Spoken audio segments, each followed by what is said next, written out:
En la presencia del Señor con gratitud y alza tu voz. Creer según la Biblia no es creer y sentirse seguro porque tuvo alguna experiencia que le impresionó. No es estar seguro de la salvación porque lo siente en su corazón.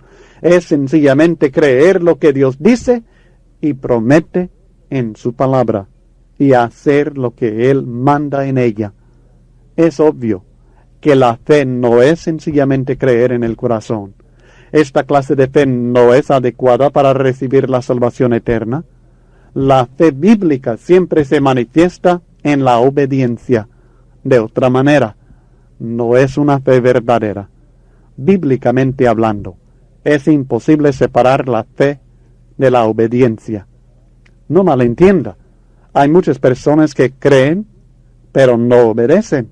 Pero las promesas de Dios para los que creen no son para creyentes desobedientes, sino exclusivamente para los creyentes verdaderos que obedecen.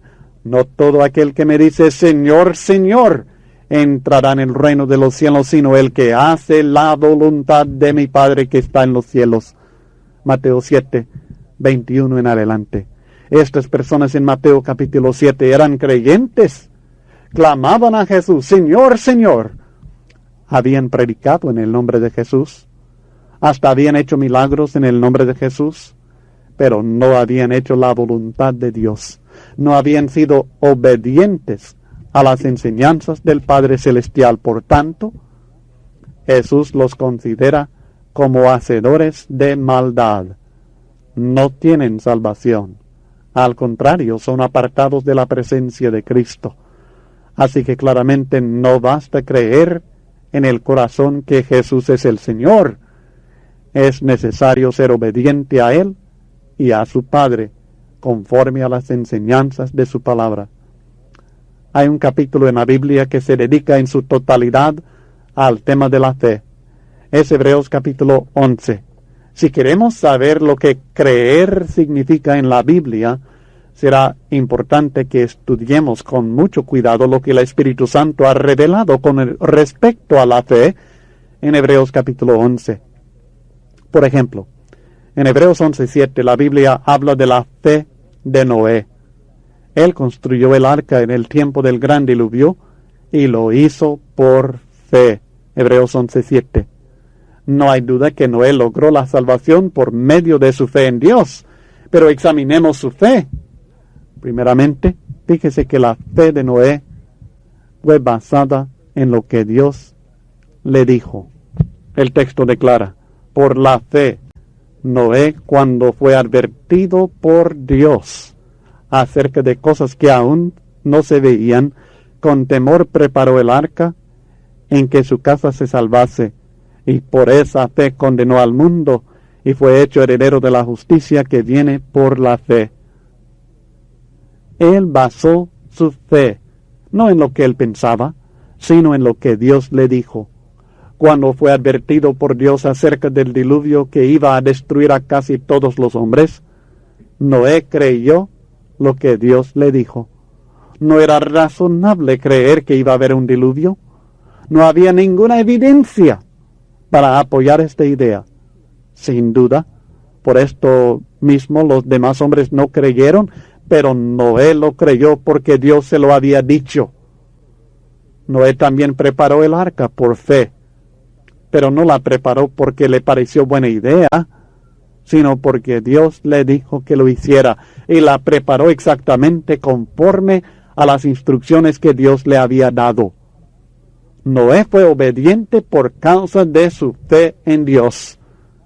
En Noé vemos claramente que la fe es la confianza en lo que Dios promete y la obediencia a lo que Dios manda.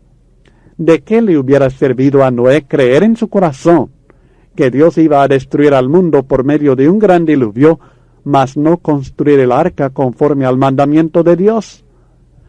¿Cree usted que con esta clase de fe Noé se hubiera salvado del diluvio?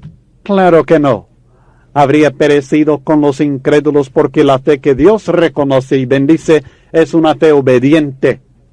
Es importante recordar esto cuando estudiamos en el Evangelio según Juan, que es necesario creer en Jesús para tener vida eterna. Hay que recordar que bíblicamente hablando, creer significa mucho más que solo creer en el corazón.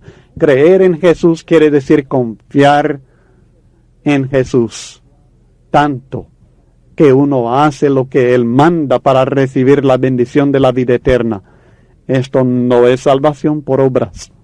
No podemos merecer la salvación por miles de buenas obras que hagamos, pero no podemos recibir el don de la salvación sin obedecer los mandamientos del Cristo en quien hemos creído. ¿Cree usted que Noé ganó su salvación por haber construido el arca exactamente como Dios mandó? Claro que no. Noé recibió su salvación por la gracia de Dios, por medio de su fe. Pero tenía que ser una fe obediente a las instrucciones de Dios. Considere conmigo otro caso que ilustra la fe verdadera en Hebreos 11 y el versículo 8.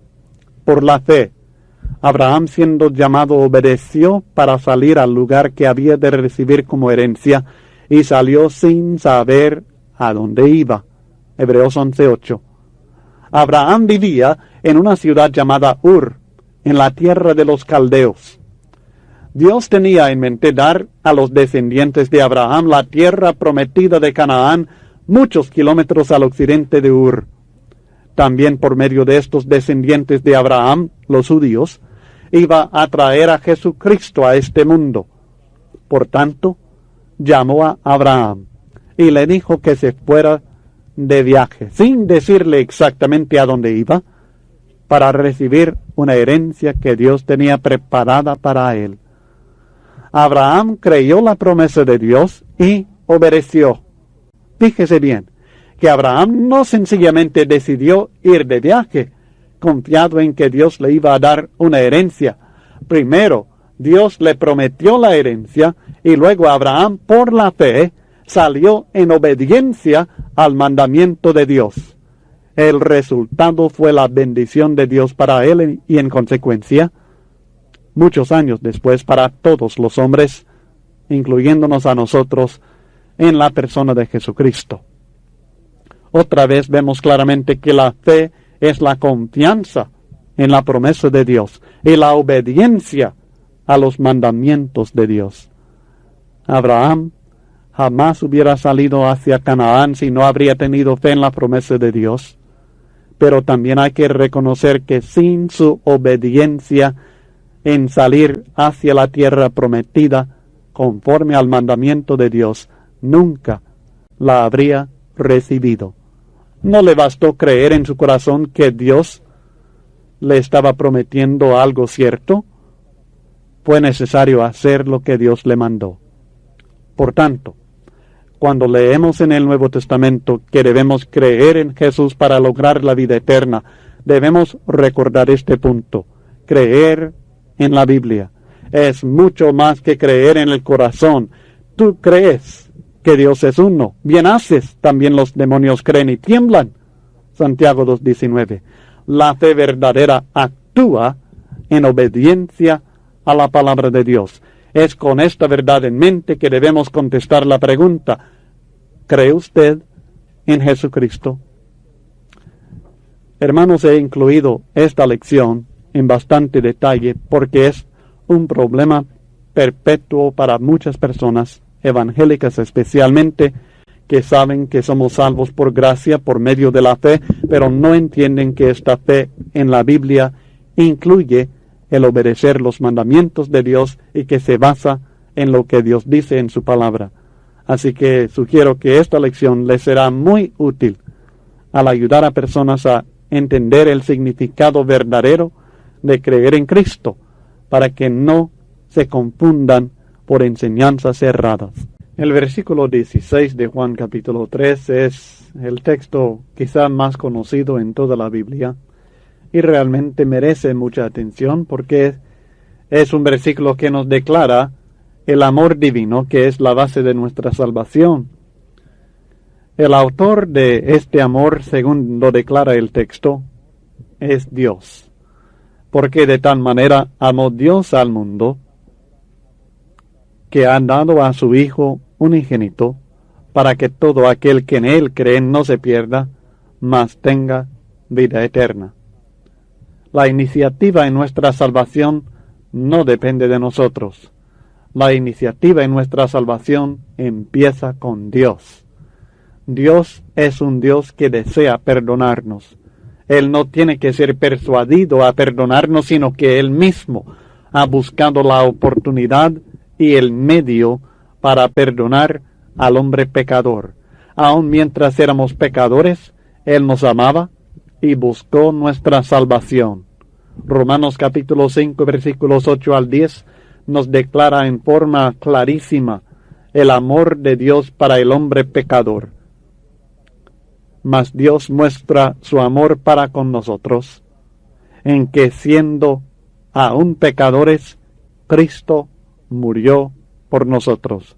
Romanos capítulo 5 y el versículo 8. Este es el amor de Dios que se ha manifestado a nosotros en el don que es su propio Hijo unigénito. Este es el grado del amor de Dios. Es un grado de tal manera que nos ha amado, que Él ha dado a su Hijo unigénito, y lo ha dado no solamente para que viviera, sino para que muriera por nosotros. Si Dios nos ha dado ya aquel regalo que es el máximo, nosotros podemos decir que nos dará todo cuanto necesitamos, y lo podemos decir con plena confianza. En Romanos capítulo 8 y el versículo 32, el apóstol Pablo dice: el que no escatimó ni a su propio Hijo, sino que lo entregó por todos nosotros, ¿cómo no nos dará también con Él todas las cosas? El amor de Dios se manifestó en un acto, no solamente en un sentimiento, no solamente en un mensaje. Dios no envió a un mensajero a decirnos, os amo, sino que Dios manifestó su amor en el don de su Hijo Jesucristo. Y el objeto de este amor no era solamente una nación, ni solamente a los hombres amables, ni solamente a aquellos que aceptan su amor, sino que Él amó al mundo. Nos ama a cada uno de nosotros, como si solamente hubiera uno de nosotros a quien amar. Qué maravilloso es el amor de Dios. Pero a pesar de tener tanto amor y de desear tan fervientemente nuestra salvación, Dios ha impuesto un requisito para que nosotros recibamos la bendición. Él no impone en nosotros la bendición. Él nos ofrece la bendición de la vida eterna, pero depende de nosotros aceptar este regalo de Dios. Y lo aceptamos por medio de la fe en Cristo. Todo aquel que en Él cree. Pero recuerde que se trata de una fe verdadera, como la que acabamos de estudiar. El propósito de Dios en manifestar su amor así es que todo aquel que en Él cree no se pierda, mas tenga vida eterna. Él proveyó una alternativa hermosa cuando no había ninguna para nosotros. Estábamos destinados al infierno y Dios intervino en el caso del hombre, enviando a su Hijo para proveer la alternativa de la vida eterna en vez del castigo eterno. Pero esta vida eterna que Dios nos ofrece incluye una nueva clase de vida y también una vida sin fin. Con fe en Cristo pasamos de muerte a vida. El versículo 17 declara: porque no envió Dios a su Hijo al mundo para condenar al mundo, sino para que el mundo sea salvo por él. Este texto y muchos otros nos declaran que Dios envió al Hijo. Esto no significa que el Hijo tenga menos poder que el Padre, sino que Él voluntariamente se sujetó al Padre. Esta es la enseñanza de Filipenses 2, 5 al 8, que Él voluntariamente se despojó de toda su gloria y su autoridad para venir a ser hombre. Él fue enviado por el Padre con un propósito muy especial. Y ese propósito principal de la primera venida de Cristo no era para condenar, sino para salvar. Los judíos habían interpretado equivocadamente que el Mesías vendría para castigar a las naciones, mas no a Israel. Pero Él no vino para castigar, Él vino para salvar directamente. Ahora es cierto que en la segunda venida ya no vendrá para ofrecer la salvación, vendrá para recibir a aquellos que fueron salvos durante esta vida y para castigar a los desobedientes. En Hebreos capítulo 9 y los versículos 27 al 28 la Biblia dice: y de la manera que está establecido para los hombres que mueran una sola vez, y después de esto el juicio, así también Cristo fue ofrecido una sola vez para llevar los pecados de muchos, y aparecerá por segunda vez sin relación con el pecado para salvar a los que le esperan.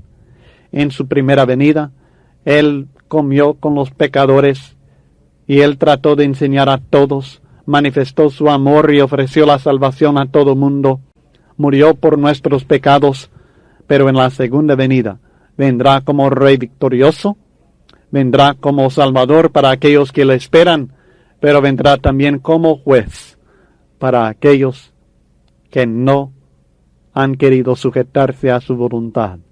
Pero en su primera venida, y lo que es el Evangelio que predicamos ahora, su propósito no es condenar, sino salvar. Pero depende del hombre. Y así es que todos aquellos que oyen el mensaje de la salvación se dividen en dos grupos, no todos se salvan. El versículo 18 declara: el que en él cree no es condenado, pero el que no cree ya ha sido condenado porque no ha creído en el nombre del unigénito Hijo de Dios. Los que creen son un grupo, estos se salvan. Los que no creen, esto es el otro grupo, estos son condenados. Es un amor paradójico, porque un amor que no juzga, no vino para juzgar, pero al mismo tiempo juzga.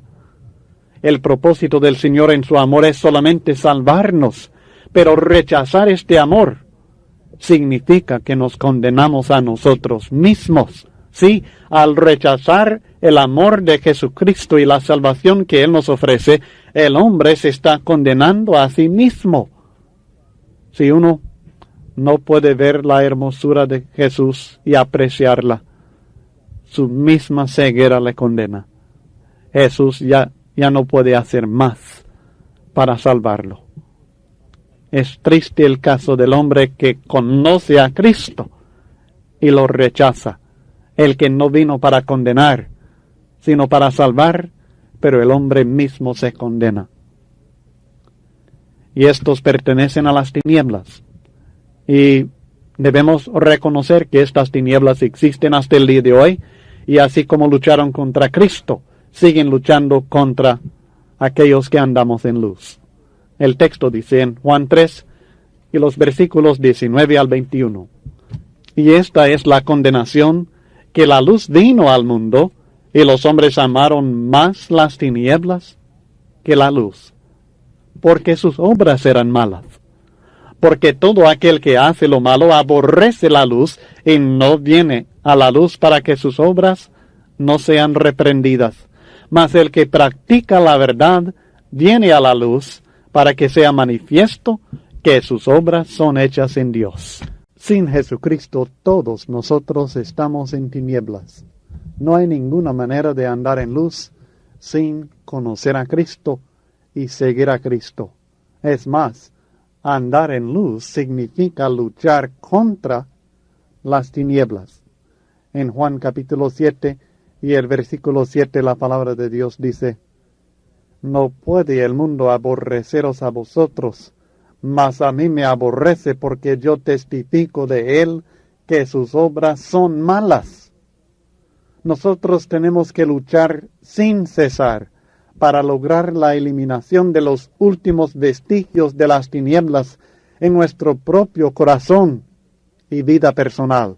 Es más, así como lo hizo Cristo, nosotros debemos luchar contra el rey de las tinieblas a favor de otras personas que han decidido andar en luz con Cristo Jesús. Y nosotros tenemos el deber de luchar para librar a los presos del rey de las tinieblas mediante el Evangelio de Cristo, el único poder que puede librar a los hombres de la potestad de las tinieblas. Esto es lo que sucede cuando uno es redimido con la sangre de Cristo Jesús y trasladado al reino del amado Hijo de Dios. Colosenses 1, versículos 13 al 14. Es de mucho ánimo para el cristiano saber que la victoria final pertenece a la luz. Aunque este texto nos menciona el sufrimiento de Cristo Jesús por causa de las tinieblas y nos explica que mataron a Jesús porque sus obras eran malas, mientras las de Cristo eran buenas.